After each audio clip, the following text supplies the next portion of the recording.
ದೆಹಲಿಯಲ್ಲಿ ನಡೆದಂತ ಈ ಪತ್ರಿಕಾಗೋಷ್ಠಿ, ರಾಹುಲ್ ಗಾಂಧಿ ಅವರು ಈ ಪತ್ರಿಕಾಗೋಷ್ಠಿಯಲ್ಲಿ ಹಲವು ಆರೋಪಗಳನ್ನ ಮಾಡಿದ್ದಾರೆ.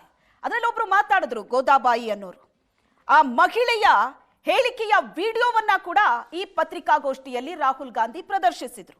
ಆಕೆ ಹೇಳೋದು, ನನಗೆ ಗೊತ್ತೇ ಇಲ್ಲ, ನನ್ನ ಹೆಸರು ಮತದಾರರ ಪಟ್ಟಿಯಿಂದ ಡಿಲೀಟ್ ಆಗಿತ್ತು, ಆ ವಿಷಯ ನನಗೆ ತಡವಾಗಿ ಗೊತ್ತಾಯ್ತು ಅಂತ. ಅದರ ಜೊತೆಗೆ ಮತ್ತೊಬ್ಬ ವ್ಯಕ್ತಿ ಹಾಗೂ ಓರ್ವ ಯುವತಿ ನೇರವಾಗಿ ಇದೇ ಪತ್ರಿಕಾಗೋಷ್ಠಿಯಲ್ಲಿ ರಾಹುಲ್ ಗಾಂಧಿ ಪರಿಚಯಿಸ್ತಾರೆ. ತಮ್ಮ ಹೆಸರು ಮತದಾರರ ಪಟ್ಟಿಯಿಂದ ಡಿಲೀಟ್ ಆಗಿದ್ದರ ಬಗ್ಗೆ ಈ ಸೂರ್ಯಕಾಂತ್ ಅನ್ನೋ ವ್ಯಕ್ತಿ ಮಾತಾಡಿದ್ದಾರೆ. ಇದೇ ಪತ್ರಿಕಾಗೋಷ್ಠಿಯಲ್ಲಿ ಕನ್ನಡದಲ್ಲೇ ಮಾತಾಡಿದ್ದಾರೆ. ಆಳಂದ ಕ್ಷೇತ್ರದಲ್ಲಿ 6,000ಕ್ಕೂ ಹೆಚ್ಚು ಮತದಾರರ ಹೆಸರನ್ನ ಡಿಲೀಟ್ ಮಾಡೋದಕ್ಕೆ ಯತ್ನ ನಡೆದಿದೆ. ಫೇಕ್ ಲಾಗಿನ್ ಐಡಿಗಳನ್ನ ಬಳಸಿ ಮತದಾರರನ್ನ ಡಿಲೀಟ್ ಮಾಡೋದಕ್ಕೆ ಯತ್ನ ನಡೆದಿದೆ. ಇದು ರಾಹುಲ್ ಗಾಂಧಿ ಅವರು ಪತ್ರಿಕಾಗೋಷ್ಠಿಯಲ್ಲಿ ಮಾಡಿದಂತ ಆರೋಪ. ಇದು 6,018 ಮತದಾರರ ಡಿಲೀಟ್ಗೆ ಆನ್ಲೈನ್ ಮೂಲಕ ಅರ್ಜಿಗಳ ಸಲ್ಲಿಕೆ ಆಗಿತ್ತು. 6,000ಕ್ಕೂ ಹೆಚ್ಚು ಹೆಸರುಗಳನ್ನ ಡಿಲೀಟ್ ಮಾಡೋದಕ್ಕೆ ನಡೆದಂತ ಪ್ರಯತ್ನ, ದೊಡ್ಡ ಸಂಖ್ಯೆಯ ಮತದಾರರನ್ನ ಡಿಲೀಟ್ ಮಾಡೋದಕ್ಕೆ ಪ್ರಯತ್ನ ನಡೆಸಲಾಗಿತ್ತು. ಅದು ಯಾವ ಕ್ಷೇತ್ರದಲ್ಲಿ? ಕಾಂಗ್ರೆಸ್ ಪ್ರಬಲವಾಗಿರುವಂತಹ ಕ್ಷೇತ್ರಗಳಲ್ಲಿ ಕಾಂಗ್ರೆಸ್ ಪರ ಮತದಾರರೇನಿದ್ದಾರೆ ಅವರ ಹೆಸರುಗಳನ್ನ ಡಿಲೀಟ್ ಮಾಡೋದಕ್ಕೆ ಒಂದು ಯತ್ನ ಆಳಂದ ಕ್ಷೇತ್ರದಲ್ಲಿ ನಡೆದಿತ್ತು. ಅದಕ್ಕೆ ಬೇಕಾದಂತ ಎಲ್ಲಾ ಸಾಕ್ಷ್ಯಗಳು ನನ್ನ ಹತ್ರ ಇದೆ ಅಂತ ರಾಹುಲ್ ಗಾಂಧಿ ಹೇಳಿಕೆ ಕೊಟ್ಟಿರೋದು. ಸಾಫ್ಟ್ವೇರ್ ಅನ್ನ ಬಳಸಿಕೊಂಡು ಮತದಾರರ ಹೆಸರನ್ನ ಡಿಲೀಟ್ ಮಾಡೋದಕ್ಕೆ ಪ್ರಯತ್ನ ಆಗಿತ್ತಂತೆ. ಒಂದು ಸಾಫ್ಟ್ವೇರ್ ಅನ್ನ ಬಳಸಿಕೊಂಡು ಚುನಾವಣಾ ಆಯೋಗದ ವಿರುದ್ಧ ರಾಹುಲ್ ಗಾಂಧಿ ಅವರೇನು ಆರೋಪ ಮಾಡ್ತಾ ಇದ್ದಾರೆ, ಈ ಆರೋಪಕ್ಕೆ ನನ್ನ ಬಳಿ ಸಾಕ್ಷಿ ಇದೆ, ಪ್ರಜಾಪ್ರಭುತ್ವ ನಾಶ ಮಾಡೋದಕ್ಕೆ ನಿಂತಿರೋರನ್ನ ಆಯೋಗ ರಕ್ಷಣೆ ಮಾಡ್ತಿದೆ ಅಂತ ರಾಹುಲ್ ಗಾಂಧಿ ಆರೋಪ ಮಾಡಿದ್ದಾರೆ. ಈ ಬಗ್ಗೆ ಹೆಚ್ಚಿನ ಡೀಟೇಲ್ಸ್ ಅನ್ನ ಕೊಡ್ತಾರೆ ನಮ್ಮ ಪ್ರತಿನಿಧಿ ಮಾರುತೇಶ್ ಸಂಪರ್ಕದಲ್ಲಿದ್ದಾರೆ. ಮಾರುತೇಶ್, ಮಹದೇವಪುರದ ನಂತರ ಈಗ ಆಳಂದ ಕ್ಷೇತ್ರದತ್ತ ಬೊಟ್ಟು ಮಾಡ್ತಾ ಇದ್ದಾರೆ ರಾಹುಲ್ ಗಾಂಧಿ ಅವರು. 6,000ಕ್ಕೂ ಹೆಚ್ಚು ಮತದಾರರ ಹೆಸರುಗಳನ್ನ ಡಿಲೀಟ್ ಮಾಡುವಂತ ಪ್ರಯತ್ನ ಆಗಿತ್ತು. ಸಾಫ್ಟ್ವೇರ್ ಗಳನ್ನ ಬಳಸಿಕೊಂಡು ಆ ಹೆಸರುಗಳನ್ನ ತೆಗೆದುಹಾಕೋದಕ್ಕೆ ಯತ್ನ ನಡೆಸಲಾಗಿತ್ತು. ಅದು ಕಾಂಗ್ರೆಸ್ ಪ್ರಬಲವಾಗಿರುವಂತ ಕ್ಷೇತ್ರದಲ್ಲಿ ಅಂತ.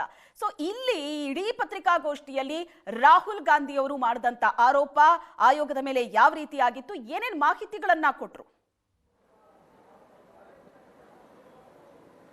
ಶ್ವೇತಾ, ಇದು ಹೊಸ ಆರೋಪ ಏನಲ್ಲ. ಯಾಕೆಂದರೆ 2023ರಲ್ಲಿ ವಿಧಾನಸಭಾ ಚುನಾವಣೆ ನಡೆಯುವಾಗ ಇದೇ ಆಳಂದ ಕ್ಷೇತ್ರದ ಈಗ ಶಾಸಕರಾಗಿ ಆಯ್ಕೆಯಾಗಿರುವಂಥ BR ಪಾಟೀಲ್ ಅವರು ಜೊತೆಗೆ ಈಗ ಸಚಿವರಾಗಿರ್ತಕ್ಕಂಥ ಪ್ರಿಯಾಂಕ್ ಖರ್ಗೆ ಇಬ್ಬರೂ ಕೂತು KPCC ಕಚೇರಿಯಲ್ಲಿ ಇದೇ ಮತದಾರರ ಪಟ್ಟಿಯನ್ನು ಅನಧಿಕೃತವಾಗಿ ಡಿಲೀಟ್ ಮಾಡ್ತಾ ಇದ್ದಾರೆ ಅನ್ನುವಂಥ ಆರೋಪವನ್ನು ಮಾಡಿದ್ರು. ಆಗಲೂ ಕೂಡ ಇದು ಹೇಗೆ ನಡೀತಾ ಇದೆ ಅನ್ನೋದರ ಕುರಿತಾಗಿ ವಿವರಣೆಯನ್ನು BR ಪಾಟೀಲ್ ಅವರು KPCC ಕಚೇರಿಯಲ್ಲೇ ವ್ಯಕ್ತಪಡಿಸಿದ್ರು.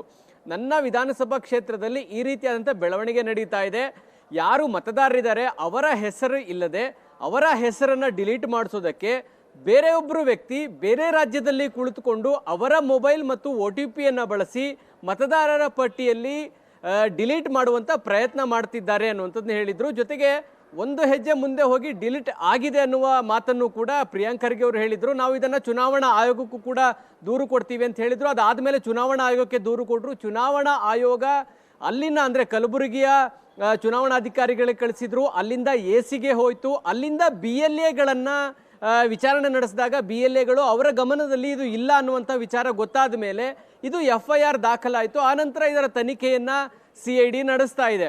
ಸೊ ಅಂದರೆ ಚುನಾವಣಾ ಆಯೋಗವೇ ಇದಕ್ಕೆ ದೂರುದಾರರಾಗಿದ್ದಾರೆ. ಚುನಾವಣಾ ಆಯೋಗದ ಸೂಚನೆ ಮೇರೆಗೆ FIR ದಾಖಲಾಗಿದೆ. ಚುನಾವಣಾ ಆಯೋಗ ಹೇಳ್ತಾ ಇರೋದು ಇದು ವಿಫಲ ಪ್ರಯತ್ನ ನಡೆದಿದೆ, ಆ ರೀತಿಯಾಗಿ ಆನ್ಲೈನ್ನಲ್ಲಿ ಯಾರೂ ವೋಟನ್ನು ಮತದಾರರ ಪಟ್ಟಿಯ ಹೆಸರನ್ನ ಡಿಲೀಟ್ ಮಾಡಲಿಕ್ಕೆ ಸಾಧ್ಯ ಇಲ್ಲ ಅನ್ನುವಂಥ ಸ್ಪಷ್ಟನೆಯನ್ನು ಕೊಡ್ತಾ ಇದೆ.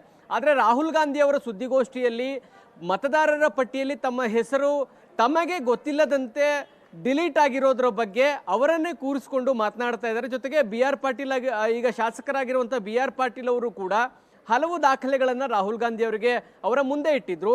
ಅವರೇ ಹೇಳುವಂತೆ ಮತದಾರರ ಪಟ್ಟಿಯಲ್ಲಿ ಡಿಲೀಟ್ ಆಗಿರ್ತಕ್ಕಂಥವರ ಪೈಕಿ ಸುಮಾರು 6,018 ಮತಪಟ್ಟಿಯಲ್ಲಿ ಡಿಲೀಟ್ ಆಗಿದೆ. ಅದರಲ್ಲಿ ಅರ್ಜಿ ಹಾಕದಂಥವರು ಕೇವಲ 28 ಮಂದಿ, ಸುಮಾರು 5,994 ಮಂದಿಗೆ ಮತಪಟ್ಟಿಯಲ್ಲಿ ತಮ್ಮ ಹೆಸರನ್ನ ಡಿಲೀಟ್ ಮಾಡಿ ಅಂತೇಳಿ ಅವರು ಅರ್ಜಿಯೇ ಹಾಕಿರಲಿಲ್ಲ.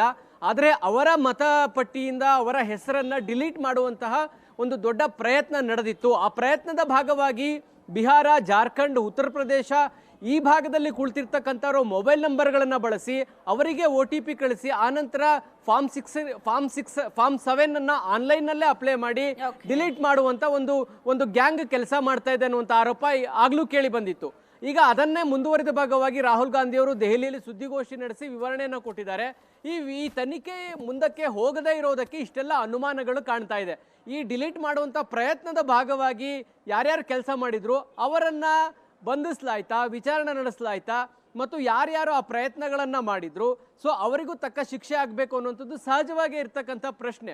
ಆ ಪ್ರಶ್ನೆಗಳಿಗೆ ಚುನಾವಣಾ ಆಯೋಗ ಯಾವಾಗ ಉತ್ತರ ಕೊಡುತ್ತೆ ಅನ್ನುವಂಥದ್ದು. ಯಾಕಂದ್ರೆ ರಾಹುಲ್ ಗಾಂಧಿ ಆರೋಪನ ಬೇಸ್ಲೆಸ್ ಅನ್ನುವಂಥದ್ದನ್ನ ಮಾಡ್ತಾ ಇದ್ದಾರೆ. ಆದರೆ ಸ್ವತಃ ಡಿಲೀಟ್ ಆಗಿರ್ತಕ್ಕಂತಹ ವ್ಯಕ್ತಿಗಳೇ ಕುಳಿತು ಮಾತನಾಡ್ತಾ ಇರೋದನ್ನ ಗಮನಿಸಿದಾಗ ಅವರಿಗೆ ಉತ್ತರ ಕೊಡುವಂಥ ಕೆಲಸ ಚುನಾವಣಾ ಆಯೋಗ ಮಾಡಬೇಕಾಗುತ್ತೆ. ಯಾಕೆ ಇದು ತನಿಖೆ ಮುಂದುವರಿಲಿಲ್ಲ, ಈ ತನಿಖೆ ತಾರ್ಕಿಕ ಅಂತ್ಯಕ್ಕೆ ಯಾಕೆ ಹೋಗಲಿಲ್ಲ, ವಿಫಲ ಪ್ರಯತ್ನ ಮಾಡಿದವರಾದರೂ ಕೂಡ ಅವರ ಮೇಲೂ ಕ್ರಮ ಆಗಬೇಕಾದಂಥ ಕೆಲಸವನ್ನ ಮಾಡಬೇಕಾಗಿತ್ತು ಚುನಾವಣಾ ಆಯೋಗ, ಅದನ್ನ ಯಾಕೆ ಮಾಡಲಿಲ್ಲ ಅನ್ನುವಂಥ ಪ್ರಶ್ನೆಗಳು ಸಹಜವಾಗಿ ಎದ್ದಿದ್ದಾವೆ. ಒಟ್ಟಿನಲ್ಲಿ ಆಳಂದ ಕ್ಷೇತ್ರದ್ದು ಮತ್ತು ಕರ್ನಾಟಕದ ಮಹದೇವಪುರ ಕ್ಷೇತ್ರದಲ್ಲಾದಂತಹ ಮತಪಟ್ಟ ಪರಿಷ್ಕರಣೆಯ ಅಕ್ರಮಗಳೇನಿದೆ, ಇದೆರಡರಲ್ಲೂ ಕೂಡ ರಾಹುಲ್ ಗಾಂಧಿ ಅವರು ಸಾಕ್ಷಿ ಸಮೇತ ಚುನಾವಣಾ ಆಯೋಗದ ಮುಂದೆ ಇಡುವಂತ ಪ್ರಯತ್ನವನ್ನ ಮಾಡಿದೆ.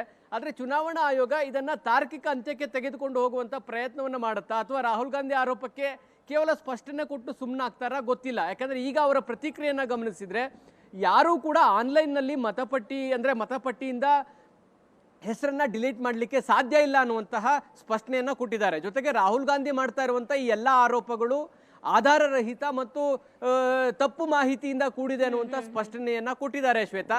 ಹೀಗಾಗಿ ಚುನಾವಣಾ ಆಯೋಗ ಇದರ ಮುಂದುವರಿದ ಭಾಗಿ ಜನರಲ್ಲೂ ಕೂಡ ಇದೆ. ಈ ಪ್ರಯತ್ನ ಮಾಡಿದಂಥವ್ರಿಗೆ ಏನು ಶಿಕ್ಷೆ, CID ಈಗ ತನಿಖೆ ನಡೆಸ್ತಾ ಇರುವಾಗ ತನಿಖೆ ಯಾರ್ಯಾರಿಗೆ ನೋಟಿಸ್ ಕೊಟ್ಟಿದ್ದಾರೆ, ಈ ಪ್ರಯತ್ನದ ಭಾಗವಾಗಿರ್ತಕ್ಕಂಥವ್ರು ಹೊರ ರಾಜ್ಯದಲ್ಲಿ ಇದ್ದಾರೆ ಅಂತ ಹೇಳ್ತಿದ್ದಾರೆ, ಅವರನ್ನ ಕರೆಸಿ ಯಾರೋದನ್ನ ಪತ್ತೆ ಮಾಡೋದಕ್ಕೆ ಚುನಾವಣಾ ಆಯೋಗ ಕೂಡ ಸಹಕಾರಿಯಾಗಿ ನಿಲ್ಬೇಕಾಗತ್ತೆ.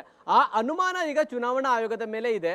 ಚುನಾವಣಾ ಆಯೋಗ ಇದನ್ನ ಹೇಗೆ ನೋಡ್ತಾರೆ ಮತ್ತು ಇದರ ಮುಂದುವರಿದ ತನಿಖೆಯ ಭಾಗವಾಗಿ ಯಾವ ರೀತಿ ಸಹಕಾರ ಕೊಡ್ತಾರೆ, ಇದು ತಾರ್ಕಿಕ ಅಂತ್ಯ ಕಾಣಿಸದೆ ಹೋದ್ರೆ ಚುನಾವಣಾ ಆಯೋಗದ ಮೇಲೆ ಸಹಜವಾದಂತ ಈಗೇನು ಅನುಮಾನಗಳಿದಾವೆ ಅದು ಮುಂದುವರಿಯುತ್ತೆ ಶ್ವೇತಾ.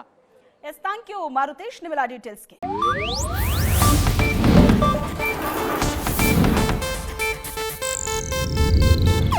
ಇದು ಏಷ್ಯಾನೆಟ್ ನ್ಯೂಸ್ ನೆಟ್ವರ್ಕ್ ಪ್ರಸ್ತುತಿ.